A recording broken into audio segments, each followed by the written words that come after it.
morning.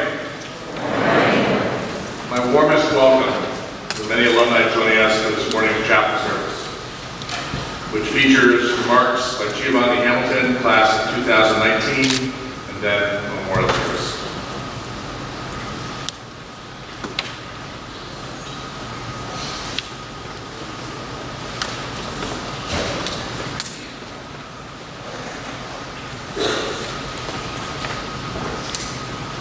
Everybody talks and everybody listens, but somehow it's always the truth that ends up missing. Drink.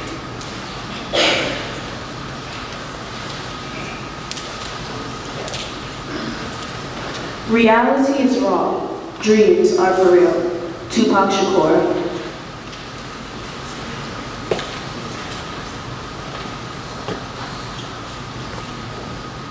Music is therapy. Music moves people. It connects people in ways that no other medium can. It pulls heartstrings. It acts as medicine. Macklemore.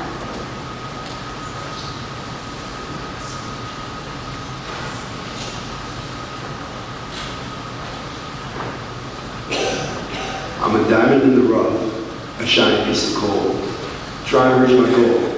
My power of speech, unimpeachable. Hamilton.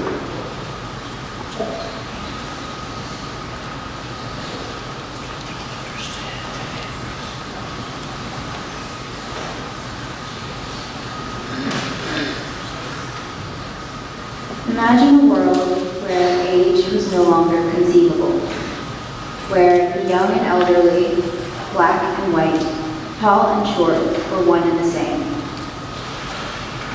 We wouldn't have these embedded, preconceived notions about who someone is based on how they dress, their appearance, their gender, or anything to do with their external appearance. Just pure contact, conversation, connection.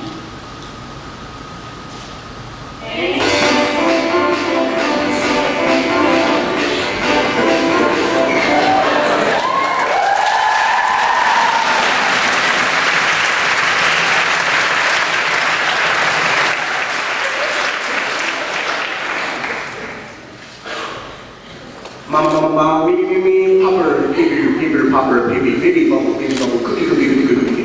Woo! Oh, this is nerve-wracking. This is a full house. All right, let's just get into it now. All right. Good morning. So, 2 days ago, I'm sitting in my room, looking at the calendar, and I was like, wow. What unlucky guy has to give chapel on a Saturday? Then I remembered that I was young. I scrambled. Then I thought to myself, why don't I just wing it? Because diamonds are made under pressure. If I just don't plan anything at all, just nothing at all, then this chapel could be a diamond.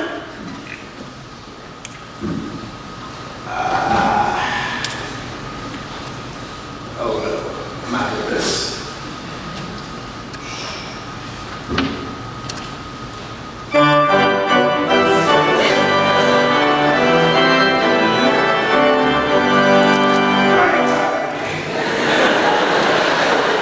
I better stop playing around. The alumni are getting uneasy. Oh no.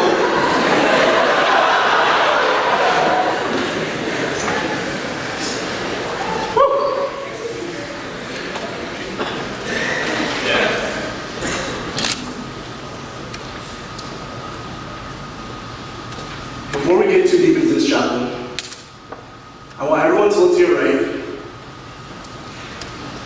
then look to your left. Now tell me, how many people in these pews look like me? Giovanni? The answer is not many.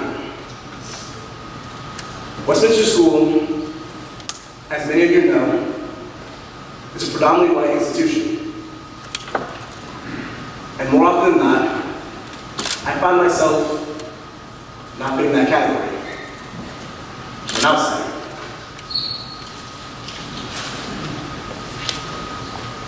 But it never felt like a bad thing, except for my freshman year.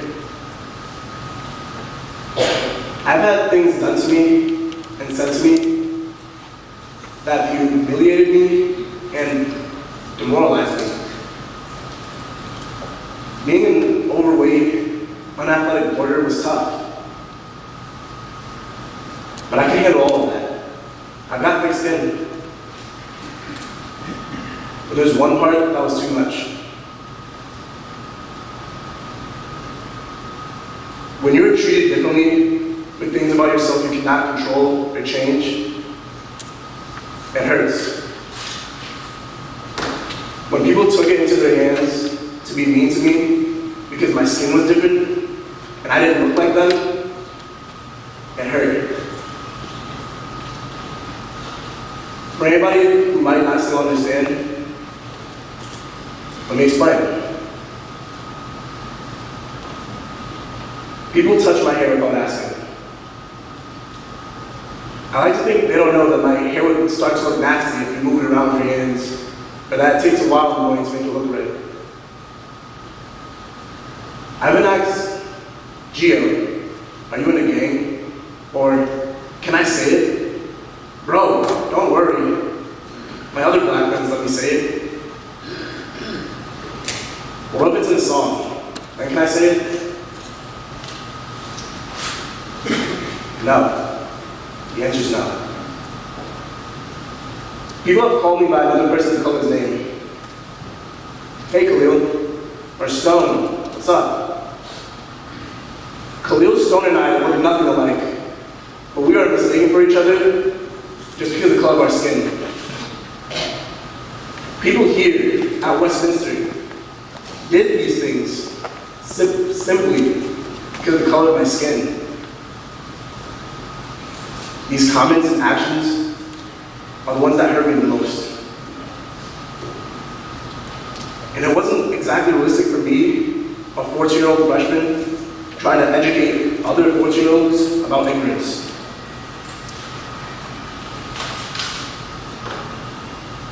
I felt helpless. A new student, one of the black kids in the dorm, trying to make a good impression and not cause any bigger problems.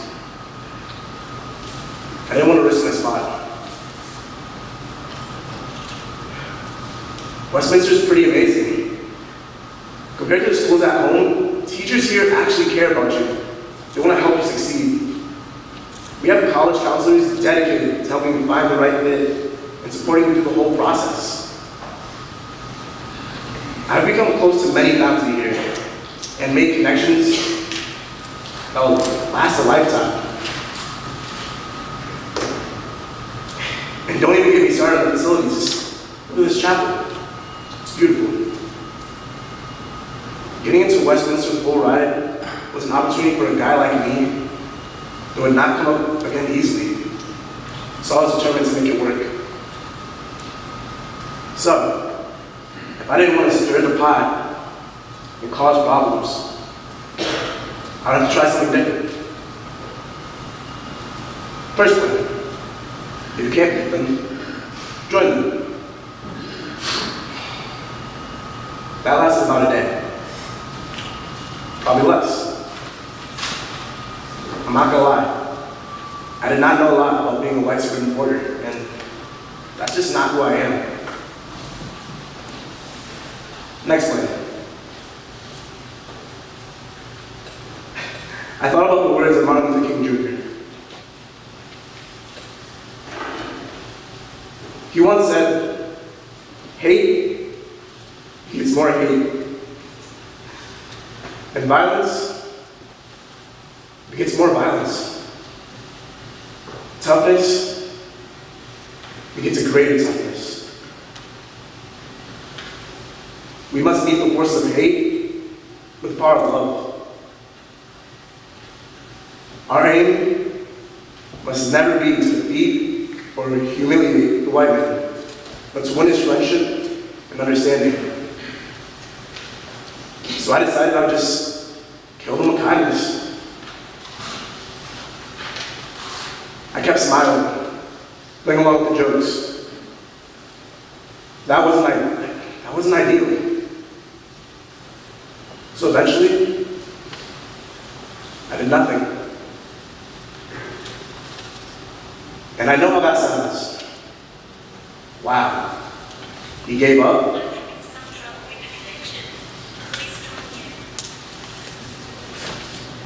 My bad, I'll just read that. Don't stop. Wow. Wow, he gave up? This shopping center has gone downhill fast. Well, sit back and listen to this. Doing nothing is the best thing that ever happened to me. I was able to not care about other people's thoughts on me. I could do things I was interested in and not be scared of the outcome. I became an outsider for another reason, for walking to my own rhythm. After my freshman year, when I found my path, I realized I wanted other students to do the same. I never wanted another student of color to feel alone again. So I joined the Gathering, an all-male Black affinity group. And before we continue, an affinity group is a group of people linked by a common interest or purpose. The goal is to connect with others who share the same identity. For example, the tennis team meets and practices and discusses how to get better at tennis. That's an athletic affinity. And a race or ethnic-based affinity, the idea is to connect with others who share and understand your identity and experience it on a personal level. In the Gathering, we support each other. We pull each other up. After that, I started to attend multicultural student union meetings. I thought if I could help educate other students and give the students of color a safe place to be themselves, then maybe we could all win. My junior year, Adina Jike, Maya Redmond, and myself created the Black Affinity Group. The purpose of this group was to accommodate all the Black students on campus and strengthen our ties. I'm also a peer facilitator. Peer facilitators educate younger students on diversity topics. I feel these are the most important clubs to me on campus because they allow me to stick to my promise to help students of color and create a better Westminster.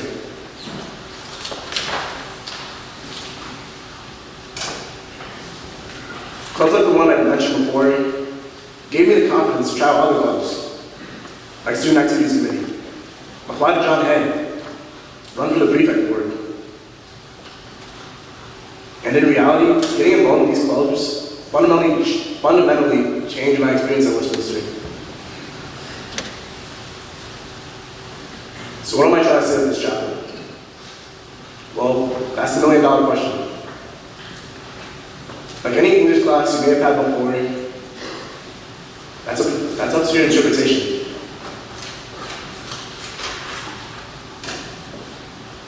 But one thing for sure, I know I'm trying to say thank you. The adversity I faced here early on in my career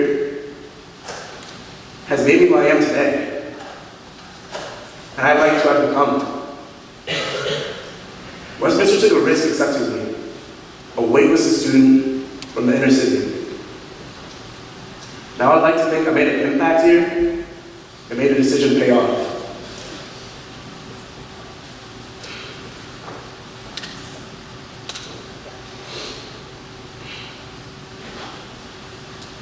My name is Giovanni, and I'm a sixth form warder from Hartford, Connecticut, an Alumni Association scholar.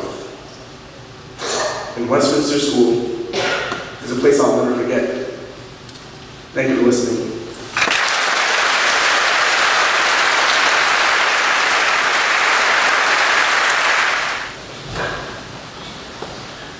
Thank you, Giovanni. We will now begin the memorial service. Students and faculty gather as a community regularly here in Andrews Memorial Chapel. In fact, this space just off the Sixth Form lawn serves as an important symbol of our commitment to sustaining the value of community at Westminster School. John Hay's family gave the school's first chapel to honor their departed son, and today's Student Chapel Society continues to bear that family's name. Other memorials abound in this chapel as well, including the plaques to commemorate fallen alumni veterans of World War I. So it seems fitting that on reunion weekend we pause in the midst of our festivities to gather here to honor alumni who during the year passed away. We come together to mark their passing, to celebrate their achievements, to remember their friendship, to bear to their families our sorrow at their loss. We share this day the memories and the affection for those who once sat in these pews, who walked these halls, who played on these fields. Let's sing together a hymn, after which Eileen DeVersa, class of 1990, director of our alumni relations, and members of the John Hay Vestry, read the names of those alumni who have passed away this year. Our school community takes this moment to honor the lives of the following 21 alumni who learned passed away this year. Richard Frank Donovan Jr., class of 1938. William Stenzel, class of 1940. Thomas Clark Mosley Sr., class of 1942. Henry Gildersleeve Jarvis Jr., class of 1943. Abraham Claude Jr., class of 46. Nicholas Raymond, class of 1946. Warren Kingsland Hay, class of 1950.